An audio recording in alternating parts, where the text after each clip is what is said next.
Welcome to the session. Topic of this session is SHGs, NGOs and Panchayati Raj institution. You are aware that the institutional development is very important for the growth and development of agriculture sectors. A number of the institutions have been created by the public sectors to provide the financial support to the farmers, to promote the research and development in agriculture sector so that the improvement in the productivity is there. There are various marketing supports or marketing institutions developed. Extension and research institutions have been developed by the private sectors. And similarly, the private organization, the multinational companies and other organizations, they are also helping in the growth and development of the agriculture sectors. And in this process of the development, new and different type of institutions have been created like self-help groups, non-government organization, or we have strengthened the Panchayati Raj institutions. And basically these organizations, new organizations, they work on the philosophy of the people participation. This organization, they are the voluntary natures. There is no compulsory participation of the people. The people participate from their own choice, from their own benefit. So basically the principle of democracy work under this organization, SHGs, NGOs, or even the Panchayati Raj institutions. And basically they have contributed a lot in the agriculture sectors by mobilizing the communities, by organizing the group activity in terms of production or business activity in rural areas. And basically they have helped in managing the community resources, the common property resources, the forest resources, water resources. So in that way they have contributed significantly in the growth and development of the agriculture sector. So basically in this session we will be discussing about the salient features and working of the self-help groups, non-government organization, the Panchayati Raj institution, and there are some corporate organizations are also there. They are also working for the agriculture sector, and so we will be also discussing about them. So the present agriculture is the modern agriculture. We are in the modern era of development, and there are different types of institutions. They have been emerged in the agriculture sector, in the rural economy particularly, and basically this organization, they are helping, they are smoothing the path of the agriculture transformation. And because we know that there is a limitation in the existing public sector organization or the private sector organizations. So basically this institution, they can help the self-help group, the non-government organization, the Panchayati Raj institution, they can help in supplementary or complementing the institutional support in the agriculture sector. So basically this organization, they are serving the cause of the major section of the society, that is the rural economy or agriculture economy. And the self-help group is the most important organizations, and we have quite the encouraging result from the activity of the self-help groups. And basically they are helping in enhancing the equality of the status of the rural masses, because it promotes the community as a participants, as a decision maker, as a beneficiary in the activities. And the principle is basically the democratic in the economic and social and cultural participation, and basically it affects their the cultural aspect, the socio-economic aspects. So basically it involves the communities or group of peoples who are the similar problems. Who are the peoples who have the similar the resources with them. So basically the self-help groups, the organization of the self-help group have a number of the benefits, like they provide the economic benefit in certain area of the production process by undertaking common action programs, like they are helping in the cost effective credit delivery system, because earlier there was, because the farmers or rural peoples, they don't have any security property, so banks were not providing the loan to them, the credit to them. But when they are in the group, so there is group image is there, then group credit worthiness is there, so in that way the banks are providing credit to them. So that's why the self-help group, they are helping in the cost effective credit delivery system. And then they are generating a forum of collective learning with rural people, because when 20 pupils or 15 pupils, they get together and they become one part, one groups, and so they have the collective learning from the experience of each other. And basically these groups, they are promoting the democratic cultures, listening or the understanding of the other concerns, or taking a group decisions. So that type of cultures, the democratic decision making process, they are the promoting.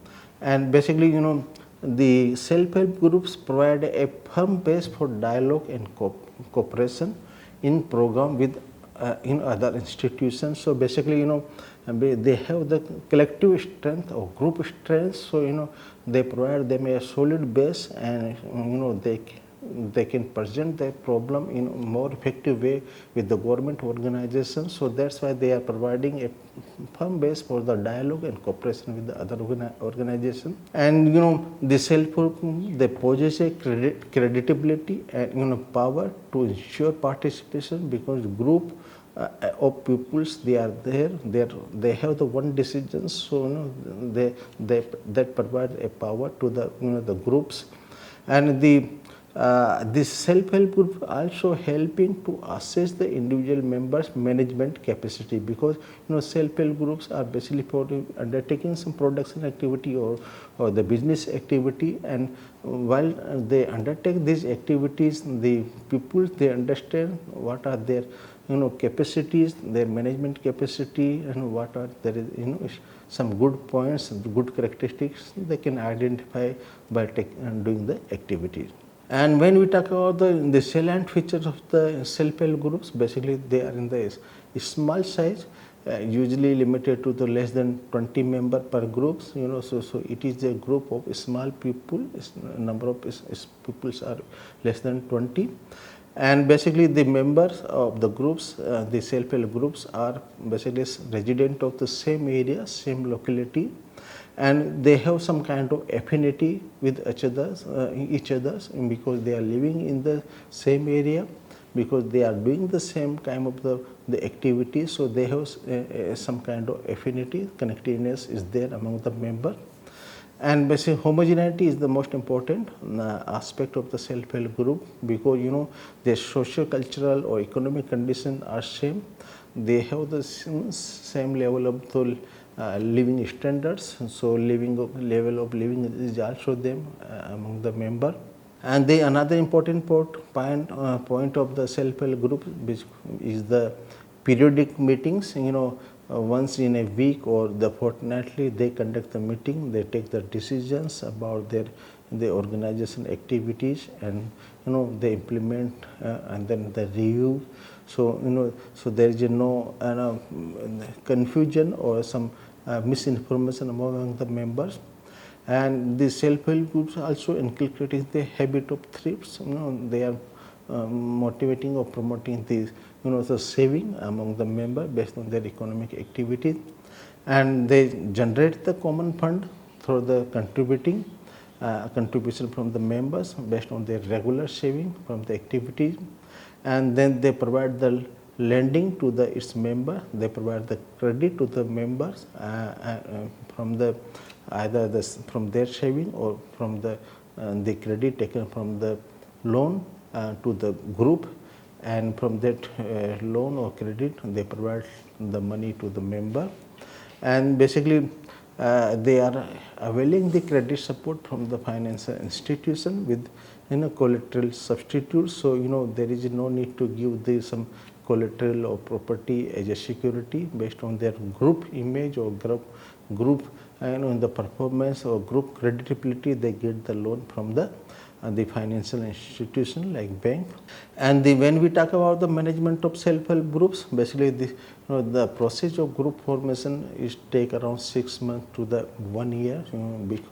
Organizing a group, it take time. Finally having a conclusion that we will be working in the groups, so it take time. A lot of convincing or the mobilization practices are undertaken to form a group. And basically the activities of the self-help group are basically managed by the representatives who are selected from the group members. So if there are 20 members in the group, so 20 members they select their representative, and that representatives they take the decisions about the functioning of the group activity.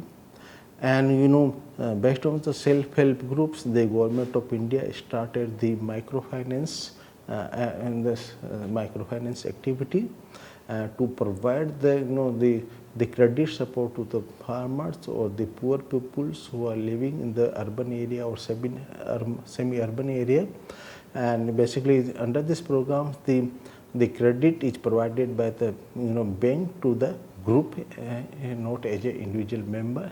So here we can define the microfinance as it is a provision of the thrift, credit and other financial services and products of a very small amounts to the poor in rural and semi-urban areas for enabling them to raise their income levels and to improve their living standards. And in regarding the microfinance and SHG program, and the pilot phase of the SHG bank linkage program was started in the February 1992 by the National Bank for Agriculture and Rural Development Bank, NABARD.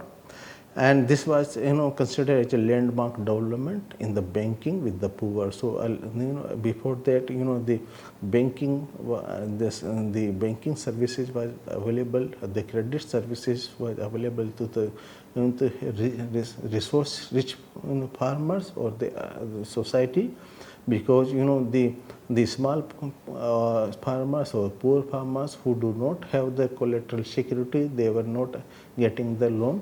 So that's why if they are the part of the self-help groups, they can take the loan or credit from the bank, even they don't have the collateral security. So basically here in the microfinance program, strategies includes the financing of the self-help groups promoted by external facilitators like non-government organization or some community-based organization, or sometimes cooperatives, or sometimes the banker itself, they promote the self-help group, or some socially spirited individuals, some leader in the village, they motivate the people. So government agency motivate the people to form a group and undertake the credit facility in the form of group from the banks. So many times the self-help groups are promoted by the bank itself, and the financing SHG directly by the banks. So they are getting the finance directly from the bank, or sometimes the banks the finance the SHG indirectly through the non-government organization or the other similar organization as a financial intermediary. Here we can see the progress of the self-help group bank linkage program, and data is given for the year 2019-20, and the data is given for the physical number of SHG or saving bank accounts details, and the financial terms also. So total number of the SHG saving linked bank. So number of the SHG having the saving account in the bank, that is we have in the year 2019-20 cumulative figures is that 102.43 lakhs saving accounts are there from the SHG, and the total saving from the SHG in the banks is around 26,152 crore rupees. And then out of the self-help groups, total self-help groups, and there is a exclusive women self-help groups who have the bank account, who have the saving with the bank. So the number is 88.32 lakhs. Number of the SSGs, they have the bank account and they have the saving account with the bank. And the total saving from the women SSG is 23,320.55 crore rupees. So substantial contributions around we can say the more than 85% of SSG are from the women. So that is very good sign and providing that is empowering the women in the country. And the total number of SSG having the loan outstanding as on the 31st March 2020. So around 56.67 lakhs, and the self-help groups, they have the outstanding amount, loan amount with them from the banks, or the total outstanding amount within the the loan or credit with the SSG is 1,08,075 crore rupees. So a substantial amount of loans they have taken from the banks. And the average loan amount outstanding per SSG is as on 31st March 2019, that is 1,90,371 rupees. The average outstanding is there from the bank. And the estimated number of the family covered under the self-help group bank linkage program, that is 1,241 lakhs family that have been covered by this program. And the average amount dispersed SSG during the 2019-20, in the year 2019-20, around 2,46,850 rupees were given as a credit from bank to the SSG on an average. And then we will move to the non-government organizations, that is NGOs. The NGOs are assuming an increasingly important role in the rural development, and they are making effort to intervene in the agricultural development. For last 4 decades in India, they are contributing a lot in the agricultural development. And basically NGOs, they are in the by virtue of being small in size, the number of persons who are involved in the NGO activity, they are small. But so that's why they are flexible in their approach, they are innovating in their approach, and they are basically participatory in nature. So taking different type of activities, they are the fast, and they are also accountable to the pupils when they make some commitment to the pupils while undertaking the development programs, and they are also accountable to the pupil. And the NGO are basically legitimate and cost effective in their methods of organizing the pupils. So they do activity in very cost effective, because they involve the pupils' participation, and that's why they are able to do activity in very cost effective manners. And the NGO basically facilitate pupils' participation in the development program, and the ultimate aim is the ameliorating the socio-economic status of the rural pupils. They want to give the improvement in the socio-economic status of the rural people. And there are some some disadvantage or some weaknesses in the NGOs also, like they have the special limitation. Their area of working is limited to one district or two district or particular locality, and sometimes there is allegations about their accountability, or sometimes there is allegation about the corruption in the NGO activities also. And they have some constants in the working, like at the micro level or macro level, their relationship with the peoples. So that are some problems are there in the NGO also, but they are gaining importance in the service deliveries, particularly the extension activity and the promoting the technological transfers, or making available the inputs, and mobilizing the peoples, and proactively managing the natural resources, water or forest. and that's why they become a prominent part of our civil society, and they are participating in different types of activity which require some kind of mobilization of the resources, some kind of the community participation. They are found very good success rate. And here we can discuss the activities of the NGOs, like initiatives and the extent of volunteerism. So here they are purely voluntary organization, and basically they initially focus, but focus to a particular activity.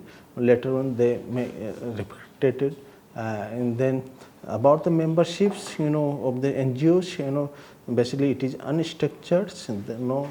There is not much defined structures, we can say, or sometimes incidentally be homogeneous, or particularly, but they have the sometimes heterogeneous membership, and they have the member have different types of characteristics. And when we talk about the institutional structure, it is basically a mix of the formal and informal.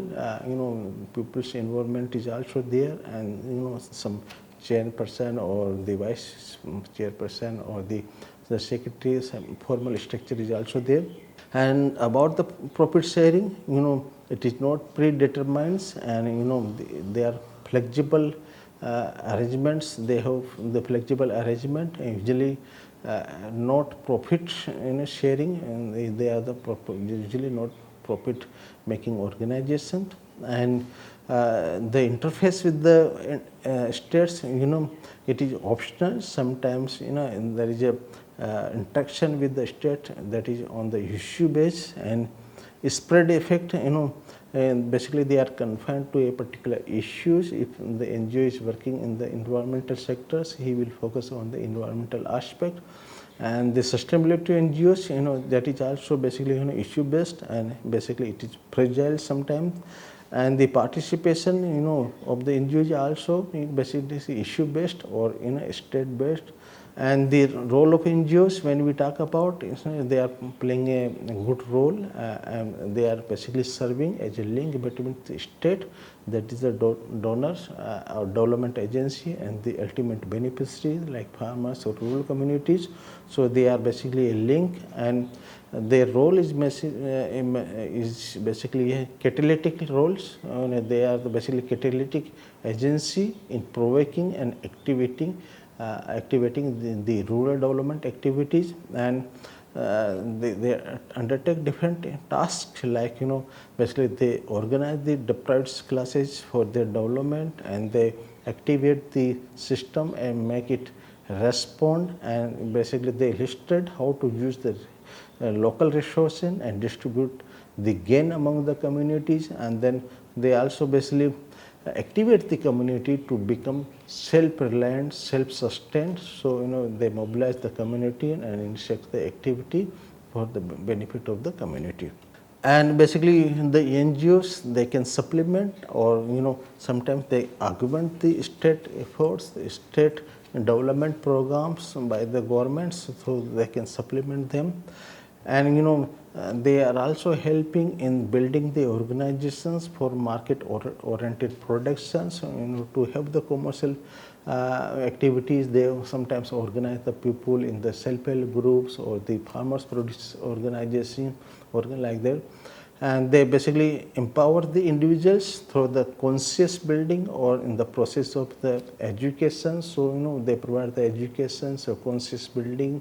So that's why they empower the individual, and they mobilize the financial resources within outside the community, improve and intensify public accountability, blend the professionalism and volunteerism. That is another important. They have some professionalism, and also they bring the community based on the voluntary participation. Then they disseminate the development information, protect and enhance the environment for quality of the life. And the NGOs specific role in the rural areas, like they are playing significant role in the irrigation development, in the microfinance activity, in the distribution of seed to the farmers, and also they are doing significant role in the prevention of genetic erosions, and then basically they are maintaining our ecosystem, and they are helping them in such activities. And NGOs is expected to work largely in the area of the factor sharing or factor of production, like the forest, water, or natural resources, and they also helping in the relaxing the climate and man-made constraints, and they basically form a strong conduit between the state and the stakeholders. And the another institution, we have the Panchayati Raj institution, and basically Panchayati Raj means a system of government. And when we talk about the horizontal expansion or horizontal, basically it is a network of a village panchayat. And when we talk about the vertically, it is basically an organization. Growth of the panchayat is basically up to the national level. So basically the gram panchayat, then the district level, or the ZILLA PARISHAD, then the state level, then the central level government. So that's why basically there is a vertical organization of the government. And the decision is basically by universal consent or at least by consensus. And the village panchayat is an extension of the joint, basically joint family principles, where in the family there is there can be honest differences among the opinion of the different people, but there can be no room for political controversies. So basically, they are work like joint family principles. And the Panchayat Raj was basically was accepted as a new concept that is meant for the administration by mutual consultation or consent and the consensus, and they are basically fittest closely into the ancient cultural pattern of India, where there was a group decisions, and the pramukh was there in the villages, the village head was there, and the peoples in the village, they were used to follow the instructions, and the head was taking the decisions based on the consensus among the peoples. And the most important development in the Panchayati Raj institution is the Constitution's 73rd Amendment Act in the 1992 that came to force on to 25th April 1993. And that was basically a red letter day in the history of the Panchayati Raj in India.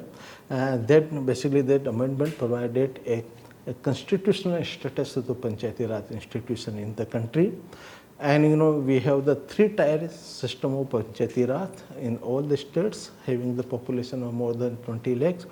So Panchayati Raj elections are panchayat elections are regularly held every 5 years. And there is a reservation of the scheduled caste, scheduled tribes and women, and around 33% reservation is there for the women in the representative of the panchayat. And basically the important salient feature of this amendment is within 1 year there will be State Finance Commission to make recommendation with regard to the financial power of the panchayat. And there is a provision to constitute district planning committee to prepare a draft development plan for the district as a whole. And the Panchayati Raj institution, basically the panchayat shall be given a power and authority to function as an institution of self-governed in the village areas, in the district level, in Panchayat Samiti level, block level, and they have the different powers and responsibilities, like preparation of the plan for economic development and social justice, then implementation for a scheme and economic development and social justice, So, and then they also have a power to the levy and collect appropriate taxes, duty, tolls and fee. And when we talk about the three-tier system of the Panchayati Raj, Panchayati Gram Panchayat is the primary unit of the local self-government, and cabinet of the village representative directly elected by the adult citizen of the village. And basically there is a direct election of the sarpanch, and there is the selection of the election of the ordinary member by all the persons in the village. And they have three categories of the function, right? Representative function, and regulatory and administrative function, and service and developmental functions. And the Panchayat Samiti is the middle levels, or the next type to the Panchayati Raj, which is basically at the block level, and basically it consists of the directly elected members, and then Sarpanch basically from the village panchayat, that is basically on the rotation basis, and the local MLA or MLC sometimes if the state have the provision. And then sometimes the panchayat where there is no Sarpanch, so in that case district collectors appoint some representative. And every Panchayat Samiti normally has the 5 standing committee which assign some specific work.